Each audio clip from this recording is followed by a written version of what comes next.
of the things you'll notice inside of Outlook is that you have the ability to manage your contacts. And you will be able to manage them inside of your settings area.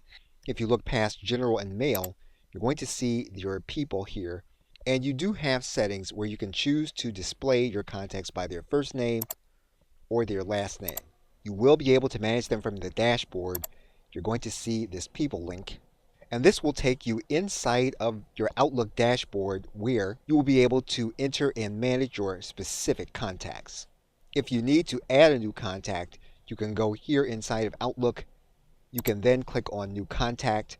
You'll then be able to enter the information that you'll have in your system for that contact. And these contacts will be available to you inside of the other applications that you're using in Microsoft 365. If we decide to start a new email, what we can do then is we can use the contacts that we have available inside of Outlook. And so if you have an existing contact, you will then be able to use that contact to send email to these individuals. You can add your contacts inside of specific lists. You can create a specific contact list, give your contact list a description. You can then add in the individual for that contact list. And you can then create the new contact list.